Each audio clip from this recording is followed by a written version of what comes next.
Gue hanya sampaikan apa yang gue baca, dan itu gue juga agak kecewa kok media nasional berita yang simple gini masih salah gitu loh. Kalau pengamatan lu ngelihat ada peningkatan nggak ya? Apa mutu sepak bola pemain-pemain Indonesia, terutama yang lokal bukan diaspora? Kenapa seorang sekjen AFC meluangkan waktu untuk memberikan reaksi terhadap statement ini? Ya.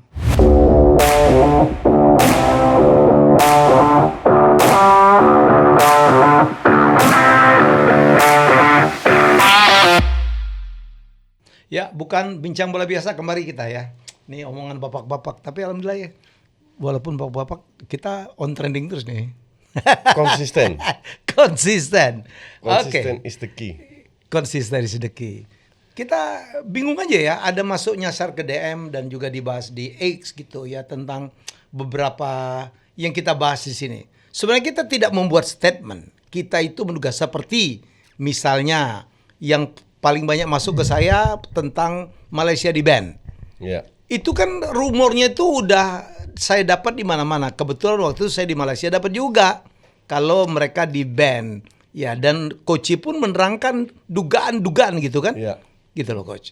Ya, gue kan baca dari media. Ya. Sebenarnya yang gue sampaikan adalah apa yang ditulis di media gue sampaikan. Betul. Ini bukan statement pribadi. No. Dan gue tidak pernah mengeluarkan statement. Iya. Gue hanya menjawab pertanyaan Oke. yang kalau menurut gue itu nggak ada di skrip juga.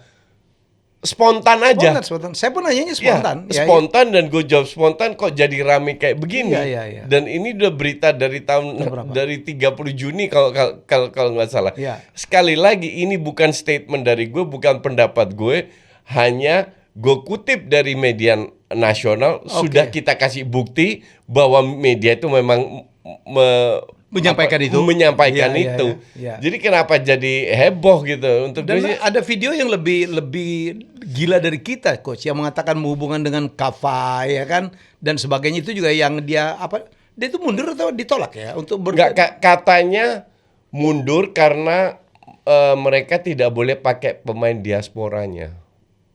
Gitu. Atau banyak yang cedera, ada alasan lah. Kalau itulah kenapa FAM-nya bikin statement dong ya. Iya. PSSI-nya Malaysia namanya FAM tuh. Ya, jadi menurut saya mereka dong bikin klarifikasi. Iya.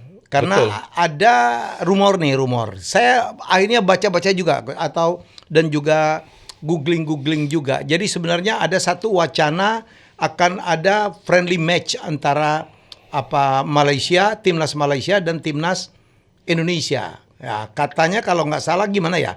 Erick Thohir nggak mau atau apa gitu, PSSI nggak mau, dan kemudian akhirnya mereka masuk ke KAFA itu, tapi di KAFA itu bukan turnamen antara negara-negara Asia Tengah ya coach? Gue kurang tahu. Iya. Itu turnamen di mana Iran ikut, Kazakhstan segala macam USA itu negara. Jadi bukan negara-negara di situ tuh. Jadi mungkin ditolaknya itu pun saya nggak tahu tuh apakah betul ditolak atau apa. Mereka mundur katanya. Yang gue tangkap. Yang ini saya tanya tuh apanya mundur diundang juga enggak gitu loh. Nah itu nggak tahu juga. Ya karena ini adalah turnamen dari negara-negara Asia Tengah. Oke. Gitu Nah itu gue nggak tahu kenapa tapi gue dapat penjelasan dari salah satu domba dari Malaysia. Dia mempertanyakan. Lo punya domba juga Malaysia? Wah banyak. Oh banyak. Banyak. Jadi gue tidak pernah melecehkan atau meremehkan Malaysia sama sekali tidak. Ya. Gue hanya sampaikan apa yang gue baca, dan itu gue juga agak kecewa kok media nasional berita yang simple gini masih salah gitu loh. But that's okay. Ini ya mungkin salah gue bahwa kalau orang bilang kenapa lu nggak riset, karena untuk gue itu bukan berita penting. Sama ibarat ada di koran Menteri A pergi berkunjung ke negara A. Masa kita harus cross check lagi apakah benar Menteri A? Ya kan? Karena ini media nasional dan ini cuman berita yang untuk gue numpang lewat. Mau mereka pakai 10.000 diaspora, I don't care.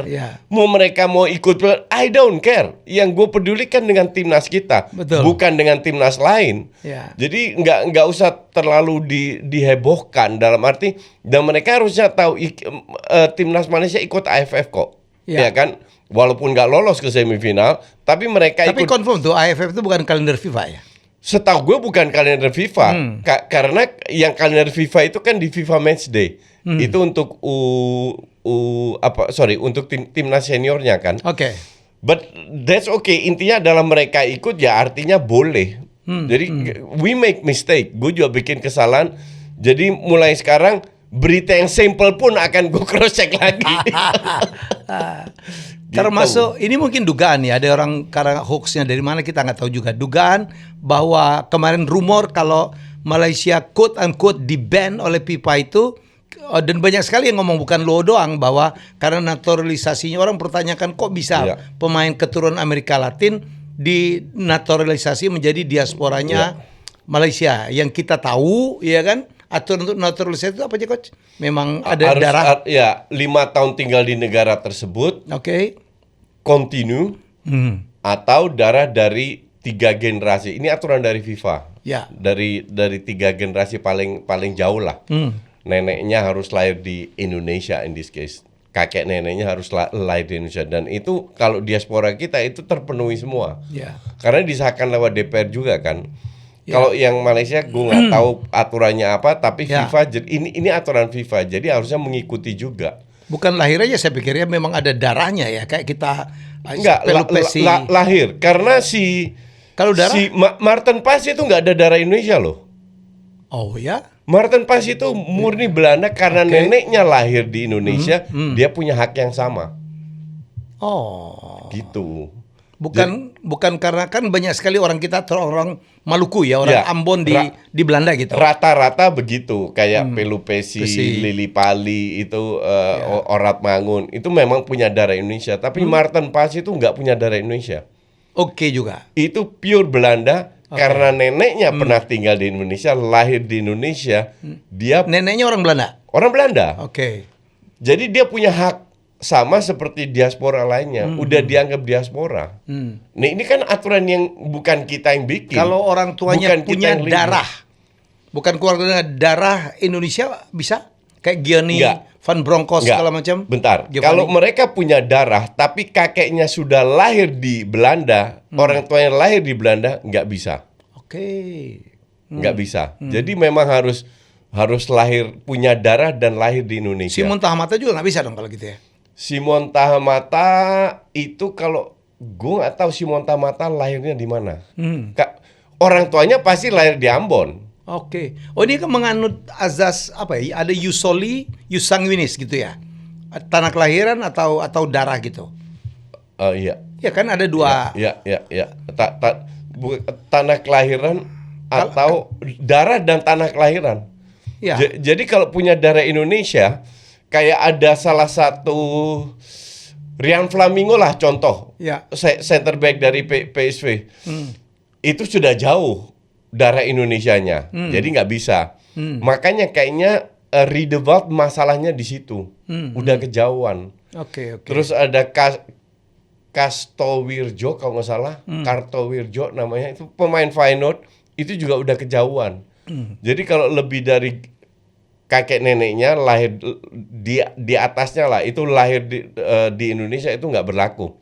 Paling jauh itu ya kakek nenek, nggak boleh lebih jauh lagi. Ya itu mungkin kalau ada teman-teman silakan komen ya masalah aturan. Mungkin kalau kita salah silakan dikoreksi. Karena dulu waktu saya belajar ilmu civic itu kita tuh menganut darah tuh. Ya, jadi misalnya saya waktu ke Amerika ya istri saya misalnya melahirkan di sana gitu. Ya, bapak Indonesia, ibu Indonesia, ya dia adalah otomatis tetap warga negara Indonesia. Tapi ada yang mengatur azas lahirnya di mana. Ya kalau lahir di Amerika kalau nggak salah dia punya kesempatan umur 18 untuk menentukan. Ya apakah dia akan ikut Amerika atau ikut Indonesia. Kalau itu di Indonesia juga gitu. Jadi sampai umur 21 bisa double passport. Setelah 21 dia memilih mau tinggal sebenarnya sampai 18, 17 atau 18, tapi masih dikasih kesempatan 3 tahun lagi untuk memilih mau tinggal di mana. Tapi di atas itu mereka harus memilih, harus punya. Biar jelas saja ya. Jadi yang saya jawab ini yang saya bahas itulah penentuan keluarga negara ikut mana. Tapi yang lain diaspora itu adalah masalah naturalisasi. Betul. Yang artinya apa? Sebelumnya dia warga negara asing, kemudian dinaturalisasi menjadi Indonesia, dan itu aturan-aturan yang tadi terangkan oleh Coach. Justru kalau karena mereka punya darah Indonesia, dari kakeknya sudah lahir di Indonesia, itu bisa dipercepat prosesnya. Ya, terkait Kalau kayak Marek Klok 5 tahun tinggal di Indonesia, itu naturalisasi, nggak punya darah Indonesia. Martin Pas kasus beda lagi karena neneknya lahir di Indonesia, walaupun orang Belanda asli nggak ada darah Indonesia, tapi memiliki hak yang sama. Jadi ada beberapa aturan yang kita harus tahu. Kayak Greg juga ya, Winkolo apa? Ya itu karena dia udah bertahun-tahun tinggal di sini. Ya itu kayak Marek Klok lah, udah 5 tahun kontinu tinggal di Indonesia, itu bisa. Kalau nggak salah, itu naturalisasi. Coach Jackson Tiago juga ya, akhirnya memutuskan ya. Banyak kok, banyak. Ya, termasuk The Lokomotif, siapa orang Uruguay? Gonzales ya. Banyak sekali mantan pemain yang sudah 5 tahun tinggal di sini, mereka jadi warga Indonesia. Kalau itu jelas. itu. Walaupun darahnya jelas-jelas tidak ada Indonesia. Jadi menurut saya daripada di kita bahas-bahas, dirumorkan, ada yang enggak ini tentang Malaysia, ada pemain keturunannya dan looknya Amerika Latin banget, ya dijelasin aja. Ya biar tidak orang menduga-duga gitu ya. Jadi tidak menghubungkan. Jadi gitu ya, teman-teman di Malaysia, we are friend, we are brothers gitu. Kita nggak ada niat jahat atau apapun, apa. Cuman gue kena gocek media nasional kita aja. Tapi lo makin dikocek tuh makin ngetop. Kalau lo nobody gitu, lo ngomong apa juga gak ada peduli. Iya, betul. Termasuk akhirnya Koci juga banyak sekali dipertanyakan, dibully, bahkan masalah statementnya Koci tentang penentuan kenapa tuan rumah. Jadi gini, round 4. Oke, ini gue jelaskan. Jadi gue dapat banyak masukan kan. Gue bertanya, kenapa seorang sekjen AFC meluangkan waktu untuk memberikan reaksi terhadap statement ini? Oke. Gue kan hanya netizen. Gue nggak punya jabatan di PSSI, di pemerintahan, nothing. Gue hanya netizen seperti para penonton. Ya dong. Kok bisa seorang sekjen AFC, Datuk Windsor kalau nggak salah namanya, orang Malaysia, meluangkan waktu untuk menanggapi statement gue?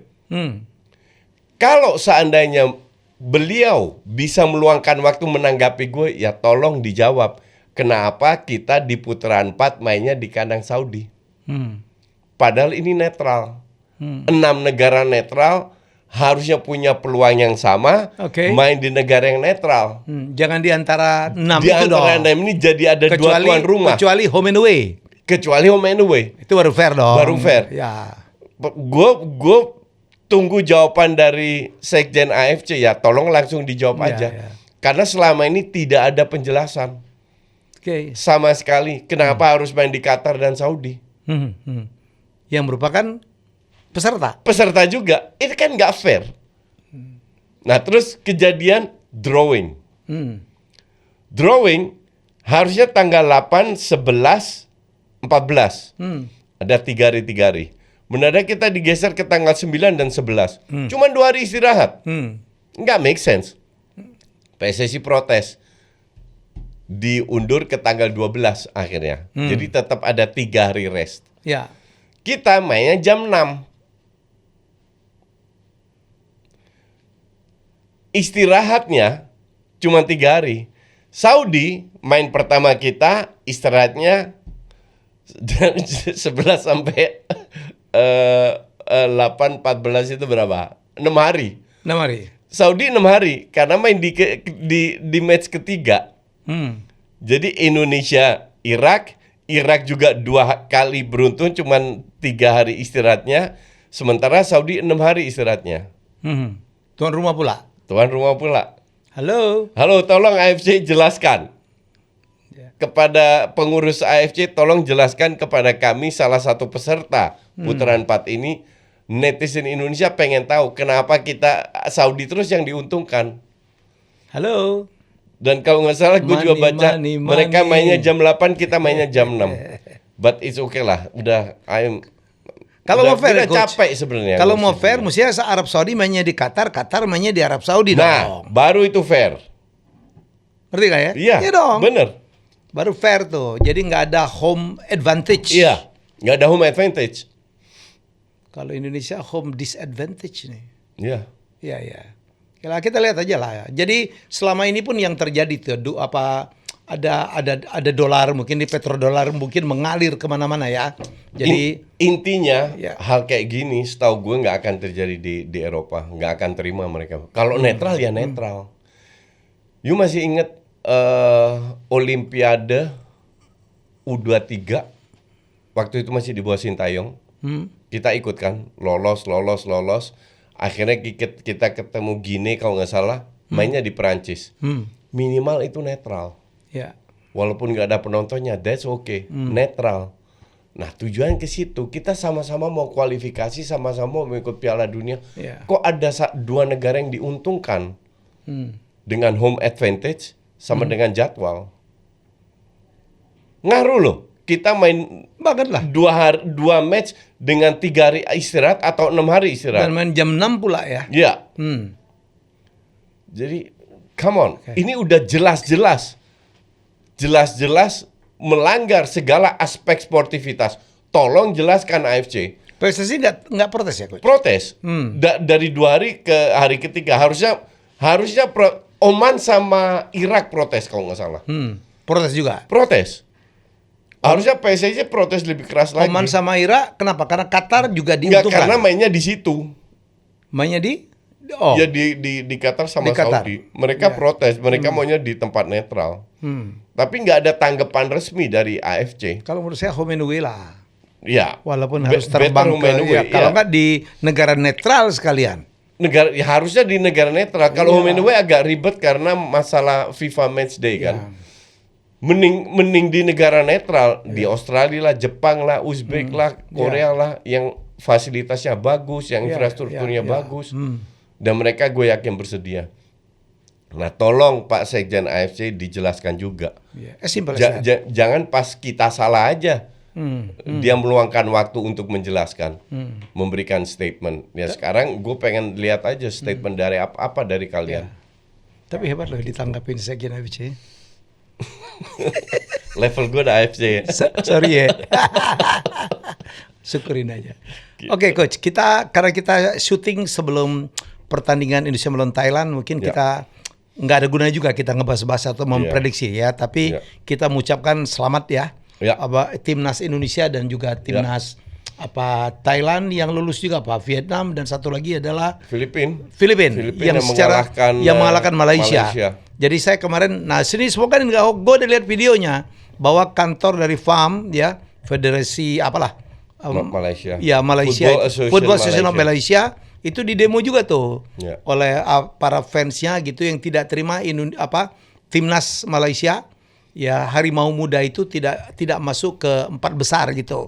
Dan mereka tuh agak menyayangkan kok bisa kalah dengan Filipina. Ya gue nggak nonton matchnya. Jadi gue nggak bisa komen. But ya harusnya kalau kalah nggak lolos gitu harusnya mereka ngaca lah. Masalahnya di mana? Itu di masalah mereka, bukan masalah kita, ya kan? Bahwa Filipina kan bukan negara sepak bola. Definitely not. Ya. Ini negara baseball, basketball. Bahkan mereka kalah berkat gol bunuh diri kalau nggak salah lawan kita. Jadi ini bukan tim jelek juga, kasarnya begitu. Jadi gue rasa kalau kalah ya coba ngaca aja. Bahkan kalau seandainya kita berandai kita nanti kalah lawan Thailand, ya kita harus introspeksi ngaca sendiri, introspeksi diri bahwa salahnya di mana, apa yang harus diperbaiki. Gitu. Kan tujuannya adalah proyek PSSI kan mendatangkan satu tim pelatih Belanda itu dari usia muda sampai senior kan. Walaupun paling muda sekarang masih dipegang Coach Nova kan, which is dia melakukan hal yang luar biasa dengan bagus banget bisa lolos sangat membanggakan U17. Respect untuk Coach Nova kan. Tapi setelah itu kan semua Belanda sekarang. U20 Frank van Kempen, U23 Vanenberg sama senior. Cuman ini kan yang gue tangkep ya, dan gue nggak tanya ke siapa-siapa ke orang PSSI. Yang gue tangkep mereka coba menanamkan filosofi dari U20 ya. Nah kalau filosofi dan namanya mencoba menanamkan filosofi itu kan it goes ups and down. Jadi ya kita lihat. Jadi nggak bisa selalu menang. Waktu juga lah yang akan menentukan ya coach ya. Iyalah. Dengan Proses timelinenya lah. sampai kapan lah ya. Iya, ini kan semua Ya. proses. Dan kalau seandainya mereka main bagus, seandainya mereka nggak juara tapi main bagus banget, Ya. untuk masuk ke timnas utamanya kan lebih gampang. Karena gaya bermainnya nggak jauh beda. Oke. Itu sudah untuk jangka panjang ya. Ya. Itu sudah di garis besarnya itu sudah ada feeling gue. Kalau pengamatan lu ngelihat ada peningkatan nggak ya? Apa mutu sepak bola pemain-pemain Indonesia, terutama yang lokal, bukan diaspora coach? Nggak bisa dibilang sekarang ya, waktunya terlalu pendek. Kluivert kan tim Belanda ini kan baru aja gabung, baru setengah tahun, ya kan nggak bisa dibilang. Kalau seandainya udah 2-3 tahun lah baru bisa kelihatan. Tapi gue lihat Kluivert itu lebih percaya tim pemain-pemain lokal ya daripada Sintayong. Sintayong itu kadang-kadang memberikan slot cuman berapa orang Yang dia percaya. Ya. Ya. Dan kemarin itu kan sampai 5 ya waktu game trial Kluivert ya. Ya. Ya. Jadi menurut saya sih Dan bagusnya pemain yang diberi kepercayaan itu menunjukkan. Oke. Kambuaya, Egy, Beckham, Rizky Ridho ya. Rizky Ridho untuk Iya gue lah, itu udah diaspora itu. Itu levelnya diaspora. Itu betul. levelnya Coach dia diaspora. benar direkrut oleh Newcastle coach. Gak tahu itu. Is it a hoax? Itu gosip-gosip. Gue sih nggak baca ya. Iya. Gue di media Tapi luar, beredar loh. media lokal, Ya. media luar gue nggak baca. Sama kayak gini. Ada ini juga media lokal lagi yang bilang Ivar Jenner masuk ke tim utama FC Utrecht. Kan dia di Jong. Ya. Itu nggak benar. Nggak benar. Ini gue jelaskan. Tapi muncul di sini. Muncul di berita ini. Ini gue jelaskan. Jadi setiap pre-season musim lalu, musim sekarang, Utrecht itu selalu melibatkan banyak pemain muda. Jadi bukan 24 squad tapi mungkin 35. Ya. Ivar Jenner kan main di Jong Utrecht. Musim lalu dia sudah terlibatkan dari sisi pre-season. Oke? Akhirnya pelatih mengambil keputusan untuk tidak melibatkan dia biar tetap di Jong Utrecht. Oke? Musim ini dilibatkan lagi Ivar Jenner. Pre-season. Main di match pertama lawan Steaua Bukares. Setelah dia main jadi starter langsung keluar statement. Ivar Jenner masuk tim utama. Padahal enggak. Karena setelah itu dia nggak main lagi. Bahkan baru kemarin Utrecht itu main di putaran ketiga kualifikasi European League. Piala Ciki Eropa. Utrecht masuk ikut kualifikasi ketemu FC Sheriff dari Moldavia. Ya. Ivar Jenner itu di bench aja nggak ada. Itu untuk game yang lebih penting. Yang real game. Bukan friendly game. Ya. Ivar Jenner namanya nggak ada. Apakah dia akan dicoret? Belum tentu juga. Jadi ini semua masih pre-season, semua masih bisa terjadi. Ya. Dia bisa masuk tim utama, bisa juga tetap di Jong Oranje. Ya. Jong Utrecht, sorry. Ya. Jadi inilah kita harus hati-hati dengan media lokal yang langsung ambil kesimpulan ini itu dan lain-lain. Ya jadi gue sih bukan apa-apa ya. Yang gue udah pasti gue baca di media luar, bukan di sini. Nathan Choaon tanda tangan kontrak dengan Willem II. Itu benar. Ya. Divisi 2 ya. Divisi 2. Tapi Willem II ini klub yang punya potensi besar untuk promosi. Oh, oke. Tahun ini nyaris nggak, kalau nggak salah ini bukan klub kecil lah. Bukan klub kecil yang selalu main divisi 2. Belanda ya. Belanda. Kalau nggak salah baru aja terdegradasi kok dia. Jadi untuk gue sih happy bahwa Nathan yang gosipnya dia mau ke Denmark, ke Lyngby, ternyata dia tanda tangan kontrak dengan Willem II. Untuk gue sih bagus. Gue harap semua pemain termasuk Tom sama Justin tetap main di Eropa, di Belanda kalau bisa. Ya. Lebih baik. Karena baik. Iklimnya lebih lebih benar lah coach ya. Ya. Gitu. Walaupun Tom gosipnya mau ke Nice, nggak tahu juga. Nggak tahu juga. Gue kan ada WhatsAppnya Tom, cuman gue nggak tanya, gue biarin aja. Gue nggak mau, untuk gue sih ada WhatsApp beberapa orang lah yang gue sering WhatsApp. Gue nggak pernah mau tanya berita-berita A1 atau nggak perlu gue tanya. Gue tunggu aja. Ya saya tuh bukan apa-apa. Saya kan nonton banyak sekali mendapatkan informasi dari video, dari YouTube, dari mana-mana.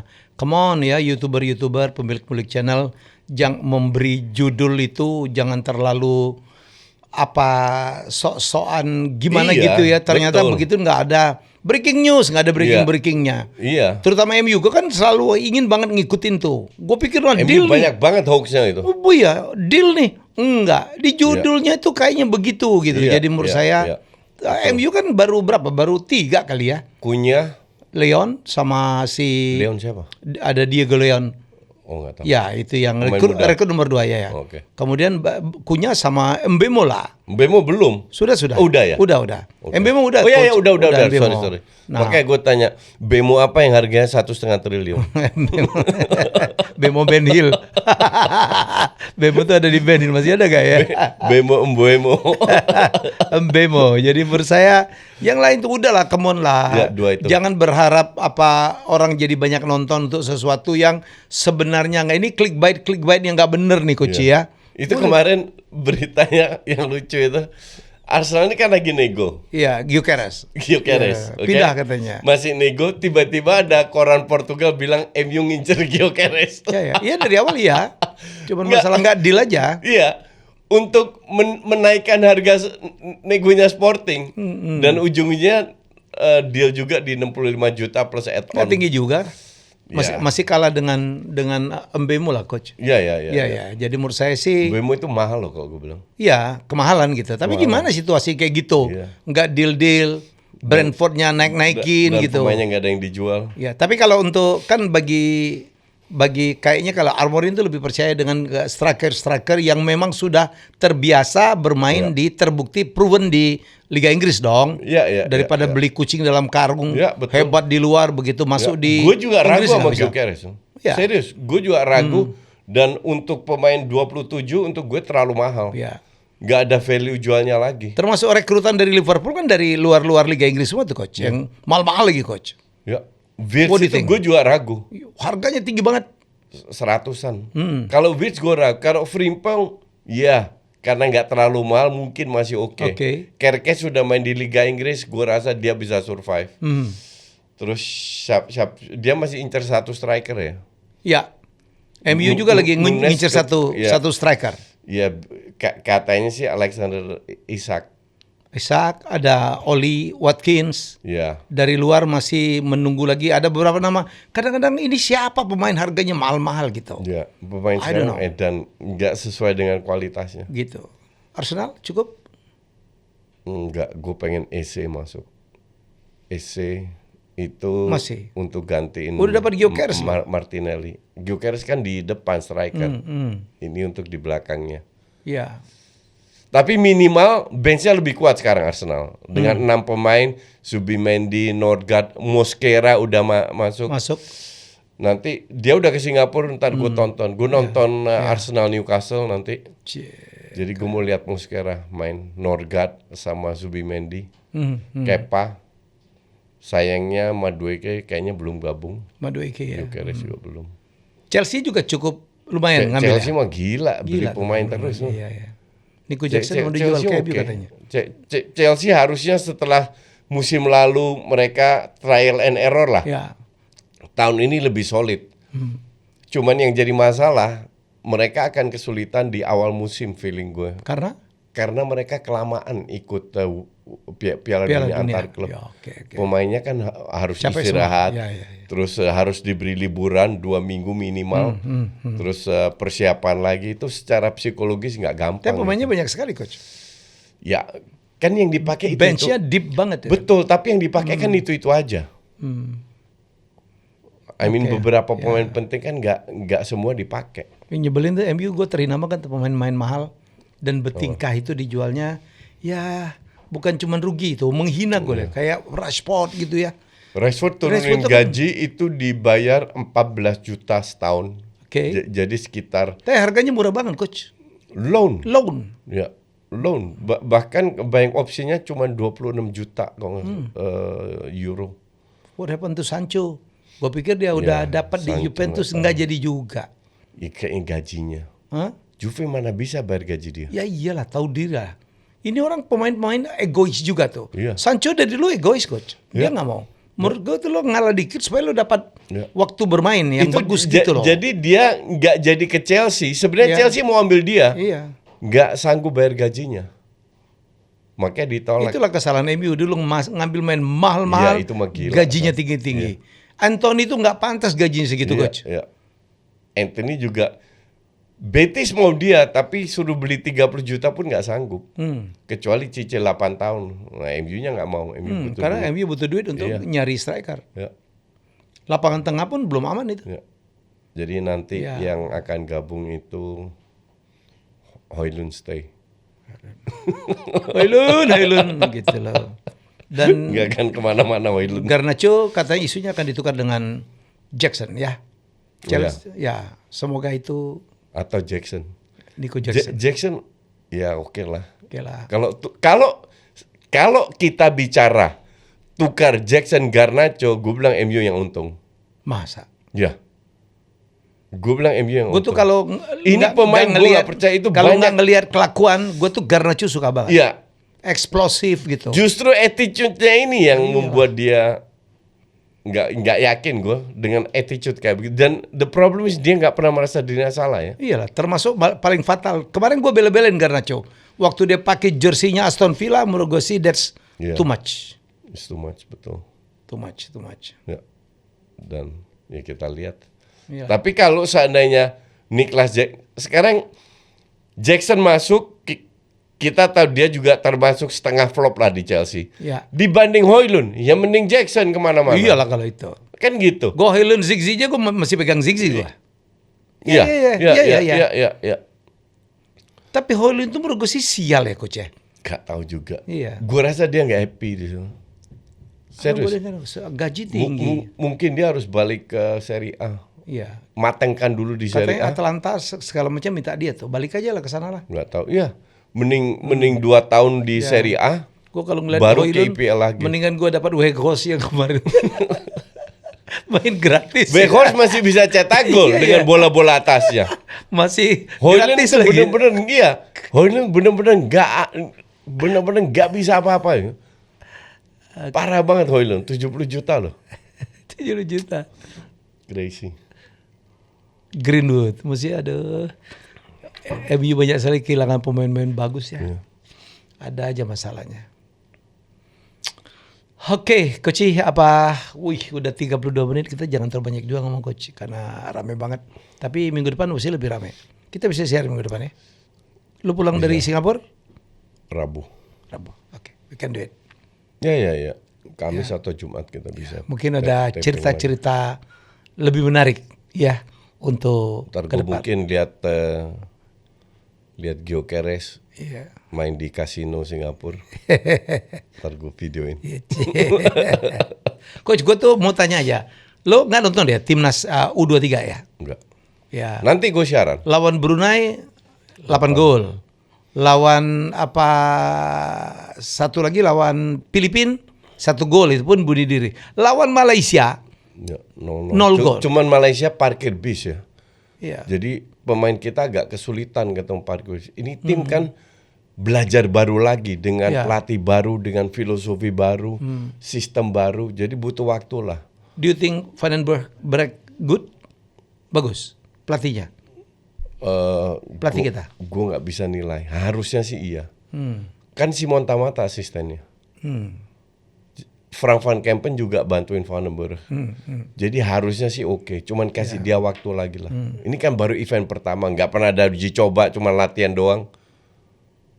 Suruh langsung perform dari mana ya? Nggak segampang itu kan. Oke, thank you Coach. Kita jumpa lagi ya. Semoga apa yang kita sampaikan termasuk yang masuk ke ruang-ruang DM-nya Coach, DM saya mengerti lah. Karena kita itu kadang-kadang Mereka nggak bisa DM gue. ya nggak bisa ya, lu blok ya. Gue lock. Lu blok. Kalau gue lebih banyak yang DM daripada WhatsApp. Jadi thank you banget. Kita cuman ya ada gosip-gosip, kita coba klarifikasi yang jelas. Iya. Coach dan saya pun tidak membuat statement. Dan kita nggak pernah punya ada niat buruk. No. Yang jelas kita kegocek dengan media nasional, pelajaran buat kita. Ya. Tapi mau dari Malaysia, mau ini semua teman saudara Semua sepak bola semua. Saya paham teman-teman di Malaysia sangat kecewa ya karena betul. levelnya Malaysia dulu tuh kadang-kadang di atas Indonesia dulu ya, setara lah minimal, dan itu rivalry yang luar biasa dari zaman Santokh Singh, Arumugam, Iswadi Idris. I follow the rivalry. Jadi menurut saya kita bukan takabur juga, Indonesia udah levelnya tuh udah topnya ASEAN kali ya. Level kita, apalagi kita 6 besar round 4 itu cuman kita tuh ASEAN. Sisanya Arab semua tuh. Ya, jadi menurut saya semoga teman-teman Malaysia bekerja keras juga lah ya, mendukung. Karena kita juga pernah terpuruk. Dulu kita pernah lawan Brunei aja susah menang dulu. Lawan Brunei susah menang, lawan Kamboja sempat ini, dan sekarang dengan pembinaan yang benar, naturalisasi ya. Jadi semoga kedepannya kita konsisten juga. Ini yang harus kita jaga. Betul. Ya, gitu aja. Jadi kecewa boleh aja, tapi mari kita sama-sama kontrol ya. Jangan pakai yang kalimat yang terlalu gimana gitu. Betul. Ya, kita jumpa lagi minggu depan. Bye bye.